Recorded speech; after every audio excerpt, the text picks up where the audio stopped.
I remember once when we were hunting in Alaska, Northern Alaska, myself, a good friend of mine named Tom Beam, and he's a Marine from the word go, from his nose to his toes. There's nothing about him that's not a Marine. And of course, when I when we were going hunting, he'd long since retired, but you don't ever stop being a Marine.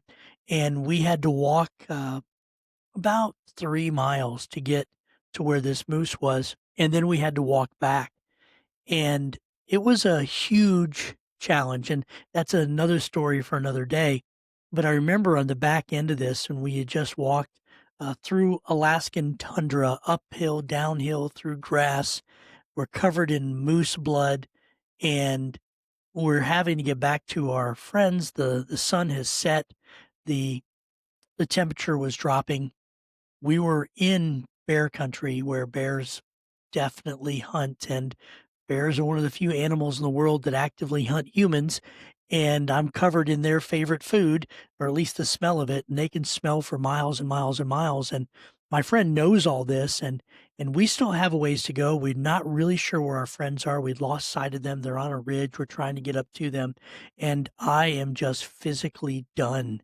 And he's like, he just kept motivating me like I was a Marine recruit. I'm in my 50s, and he's like, "Gotta keep going, Al. You gotta keep going. You can't stop. Don't quit. Don't surrender." I finally got to the point where I was like, "Tom, I'm gonna sit next to this stump right here, and I'm going to sleep right here. You can come back tomorrow morning and find me."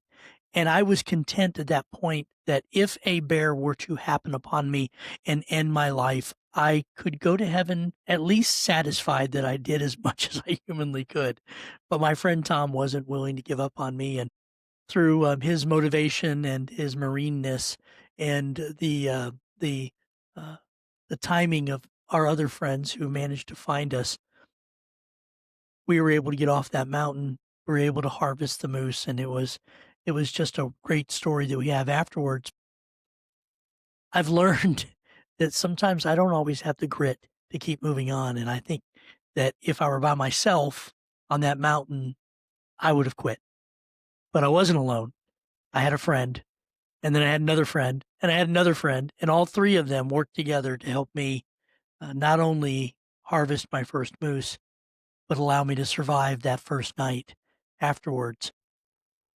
You know, real grit, biblical grit, knows how to lean on God, how to lean on our friends, and when to lay things down and when to pick them up, and when His rest and His strength is enough because we're leaning on it instead of our own.